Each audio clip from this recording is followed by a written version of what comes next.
Okey, kita tengok aspek yang pertama. Okey, memenuhi keperluan dan kehendak pengguna dari segi fungsi. Okey, apakah satu produk itu menepati kehendak fungsi pelanggan? Okey, produk boleh berfungsi dan memenuhi kehendak pelanggan. Contoh, cikgu bagi yang paling mudah iaitu fail. Fail ada banyak jenis. Okey, cikgu bagi fail yang kulit keras. Okey, tengok fail ni. Ketebalan dia, maksudnya kita nak isi dokumen yang lebih banyak. Jadi kita gunakan fail yang lebih tebal. Okey, yang ini fail nipis sikit. Walaupun dia kulit tebal, dia nipis sikit. So, kita tak payah nak isi dokumen yang banyak dalam ni. Jadi, pengguna beli satu produk tu berdasarkan fungsi untuk memenuhi keperluan dia. Okay, seterusnya kita tengok peranan reka bentuk. Okay. Yang kedua, reka bentuk boleh berfungsi untuk memenuhi kehendak pengguna, menarik, unik dan selesa. Okay. Reka bentuk sesuatu produk tu. Okay, contoh cikgu bagi macam ni lah. Okay, ada 3 jenis meja makan. Okay. Antara ketiga-tiga meja makan ni memenuhi kehendak pengguna dari segi fungsi. Okay. Yang kedua dari segi dia menarik. Okay. Unik dan selesa. Tengok yang ini. Yang ini memenuhi keperluan pelanggan dari segi reka bentuknya untuk kegunaan 4 orang. Okay. Yang ini untuk 6 orang. Yang ini untuk 8 orang. Memenuhi kehendak keluarga. Keluarga kecil tak perlulah pakai meja besar. Keluarga besar memerlukan meja yang lebih besar. Okay, so boleh faham tak? Tengok reka bentuk yang ini. Cantik. Okay, cantik, menarik, nampak lebih moden. So, dia memenuhi kehendak pengguna dari segi reka bentuk dia. Okay. Okay. Seterusnya, dari segi aspek kekuatan dan kelemahan, sesuatu reka bentuk itu menunjukkan kekuatan dan kelemahan sesuatu produk. Okey, contoh cikgu bagi. Paling mudah. Ni kenal tak ni? Ni bekas simpan apa? Okay, ni bekas kita nak simpan biskut kan? Biskut raya kan? Biasa kita guna pada musim perayaan. Ataupun hari-hari biasa. Antara gambar yang cikgu tunjuk ni. Okay. Kesemuanya fungsi sama. Okay, fungsi sama. Nak simpan biskut. Okay, nak pamerkan biskut. Okay, tetapi perbezaan dari segi kekuatan dan kelemahan. Cuba tengok bekas ni. Cantik. Okay, cantik. Menarik. Okay, yang ni pun cantik. Okay, menggunakan bekas kaca. Yang ini biasa kita jumpa di Bazar Ramadan ataupun bila order biskut raya, mereka akan hantar dalam bekas macam ni.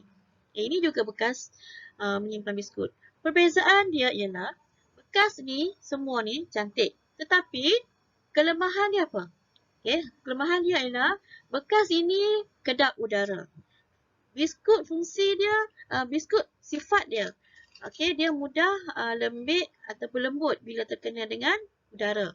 Jadi, dalam kesemua reka bentuk yang cikgu tunjukkan ni, memenuhi fungsi dari segi cantik, tetapi kelemahan dia tidak kedap udara. Okay, terutama bekas yang macam ni. Okay, boleh isi banyak jenis. Fungsi dia, kekuatan dia, tapi kelemahan dia, dia tak kedap udara. Jadi biskut tak tahan lama. Macam bekas kaca ni juga sama. Okay. Dia cantik. Kekuatan dia cantik. Nampak menarik. Tapi kelemahan dia, dia mudah apa? Mudah pecah. Okay. So, boleh faham. Dari segi kekuatan dan kelemahan suatu reka bentuk dalam pemasaran.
Okey, seterusnya kita tengok nilai produk.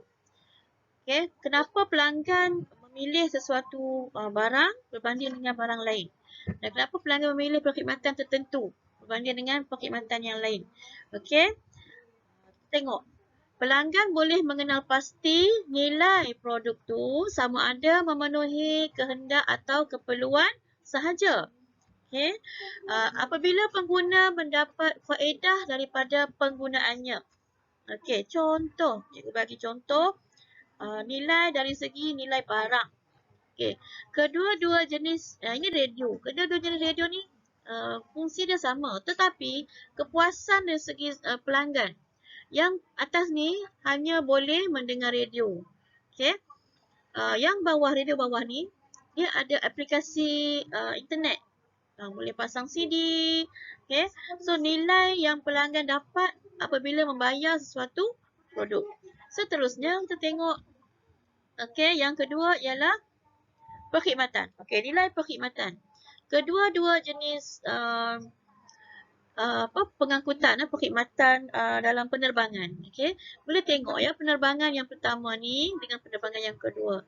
Nilai daripada duit yang dibayar dan juga kemampuan seseorang pengguna itu membayar. Contohnya untuk mendapatkan perkhidmatan terbaik. Okay. Duit yang dibayar tu. Memang contoh tengok ni. Okay. Ini penerbangan kelas pertama. Okay. Dengan dia punya tempat duduk boleh jadikan tilam. Okay. Yang ini hanya boleh duduk saja.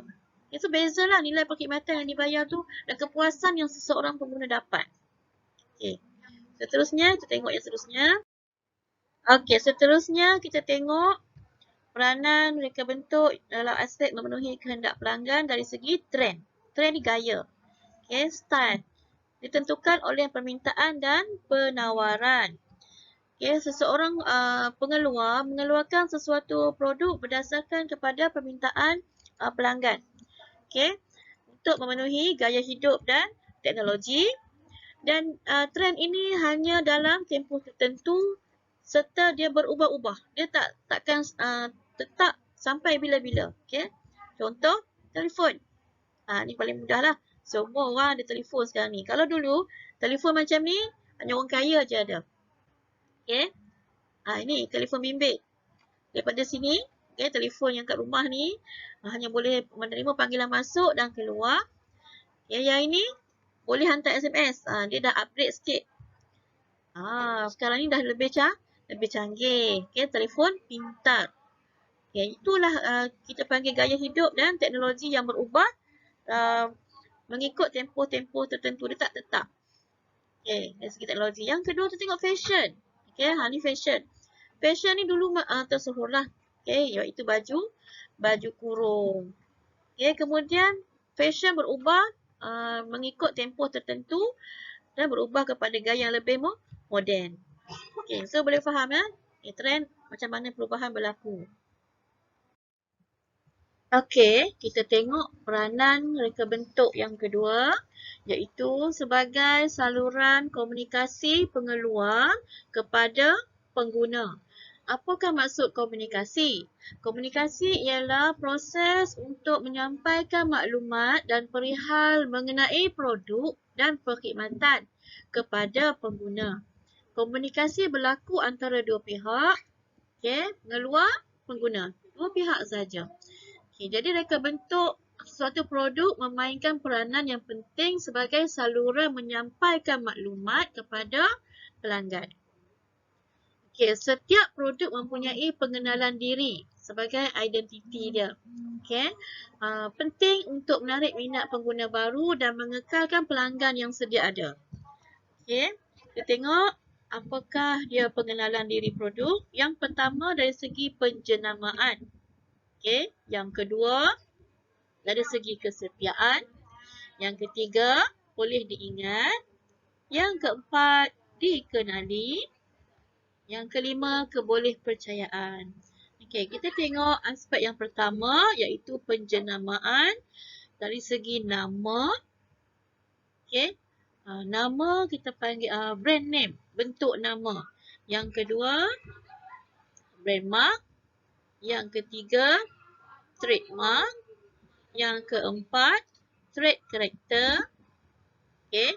So, keempat-empat ni, keempat-empat aspek ni cikgu terangkan sikit. Dari segi brand name ataupun bentuk nama, dia mengandungi nombor, perkataan atau huruf yang boleh disebut. Contoh dia KTM, singkatan. KTM, Kereta Api Tanah Melayu. Okay. Ataupun POS. POS, Pos Malaysia, tempat pos. Okay. Itu adalah huruf-huruf yang kita, daripada huruf tu kita tahu dia punya syarikat. Okay, suatu syarikat. Okay, brand mark pula menggunakan bentuk simbol, warna ataupun huruf yang unik. Contoh, pernah tengok tak simbol untuk tabung haji? Dia bentuk huruf bahasa Arab kan? Huruf apa? Ha. Huruf Ha. Kemudian Proton. Contoh logo Proton, dia muka harimau. Muka harimau tengah mengaum tu. Itu contoh brand mark. Dia menggunakan simbol-simbol tertentu. Okey, seterusnya kita tengok trademark. Trademark adalah cap dagangan dalam bentuk perkataan, logo, gambar, nama, huruf ataupun dia gabung semua sekali.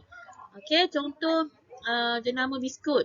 Okey, bentuk tulisan, font yang digunakan untuk menggambarkan sesuatu jenama dan biasanya di atas nama produk tu dia ada logo, sama ada huruf R ataupun TM ataupun C. Okay. Kalau dia tak tanda TM tu, TM adalah tanda trademark TM. Trademark dia masih belum didaftarkan lagi, tapi itu dia punya. Tak boleh, tak boleh ambil. Okay. Kalau yang R dia dah register, dah daftar mengikut undang-undang. Jenama tu dah didaftarkan mengikut undang-undang dan tak boleh digunakan oleh orang lain. Hanya penjual tersebut sahaja. Dia eksklusif untuk pengeluar tersebut. Kalau C, hak cipta sesuatu produk. Tak boleh sesiapa ambil yang dah didaftarkan. Okay. Okay, trait karakter pula. Okay, trait karakter pula adalah bentuk persendirian yang menonjolkan wajah individu seseorang yang merupakan pelopor bagi sesuatu produk. Contoh KFC, gambar pelopor, orang yang mula-mula mencipta ataupun orang mula-mula mencipta sesuatu produk. Dia adalah pelopor. Gambar atuk yang berjanggut tu kan, tengok dia dan belakang dia ada warna merah tu tertulis KFC. So kita tahu itu adalah KFC. Dia menggunakan muka dia sendiri sebagai trait karakter. Okay. Okay, seterusnya kita tengok lambang. Okay, lambang juga merupakan satu penjenamaan sesuatu produk dan juga bentuk. Okay, yang kedua, aspek yang kedua untuk memperkenalkan satu produk ialah kesetiaan. Okay, yang mengekalkan kesetiaan pengguna kepada sesuatu produk. Okay, pengguna memilih untuk kekal.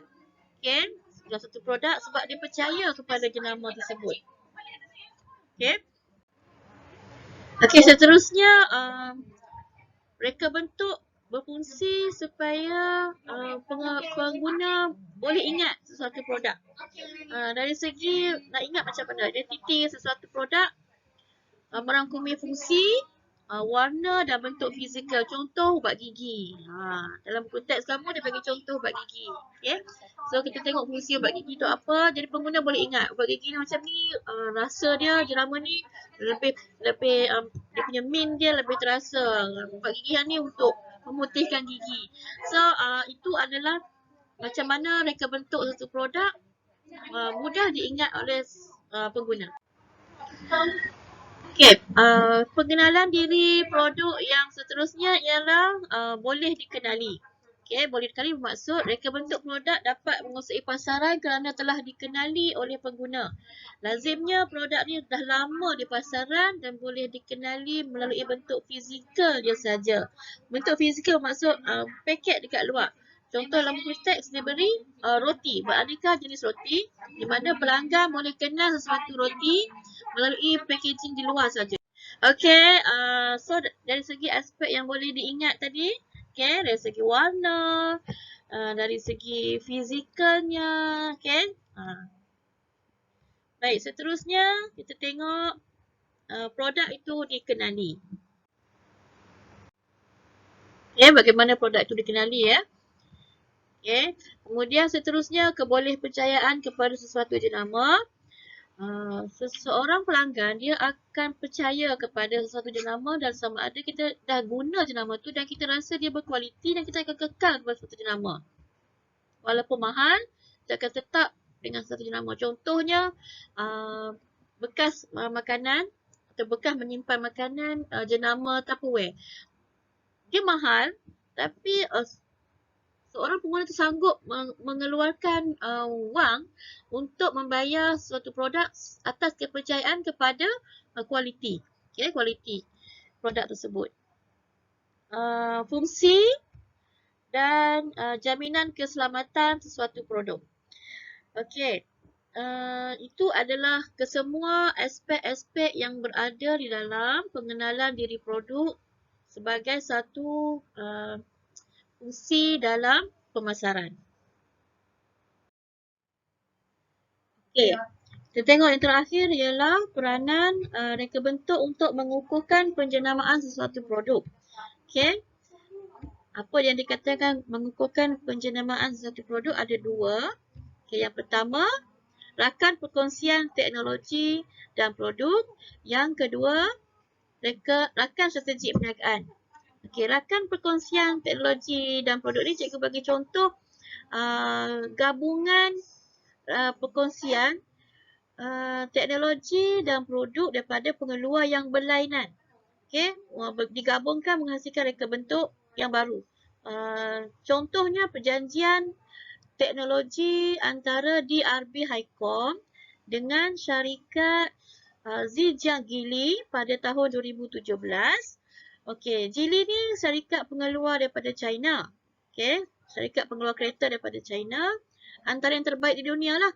Dia bergabung dengan DRB Highcom, syarikat Malaysia yang terlibat dengan industri pembuatan, pemasangan dan pemasaran kereta. Okey, otomotif. Sebelum ni Proton pernahlah membuat perkongsian teknologi. Okey, dengan produk dan produk dengan menggunakan teknologi daripada Mitsubishi dan Honda. Okey, perkongsian teknologi ini menghasilkan reka bentuk Inspira. Kalau perasan, Inspira tu dia ambil teknologi daripada Honda. Kemudian Honda pula menghasilkan reka bentuk Proton perdana. Okey, jadi kita boleh tengoklah antara kedua-dua tu. Okey, so rakan perkongsian teknologi ialah gabungan teknologi dan produk daripada pengeluar yang berlainan untuk menghasilkan reka bentuk yang baru. Okey, kita tengok rakan strategi perniagaan pula. Contohnya motosikal, pengeluar motosikal Modenas. Okey, sebuah jenama pengeluar motosikal tempatan yang mengeluarkan pelbagai model motosikal. Untuk memperkukuhkan penjenamaan Modenas, syarikat tu mengeluarkan 6 model terbaru iaitu skuter dan street bike. Hasil kerjasama dengan dua rakan strategik iaitu Kimco dari Korea dan Bajaj Auto daripada India. Jadi modus operandi Modenas adalah dengan mengambil model sedia ada daripada rakan perniagaannya, menjenamakan semula dan memasarkan di negara kita. Okay, itu adalah contoh rakan strategik perniagaan. Okay, iaitu dengan membina kerjasama dengan rakan yang strategik yang berdaya maju, berpengalaman dan menguntungkan kedua-dua belah pihak.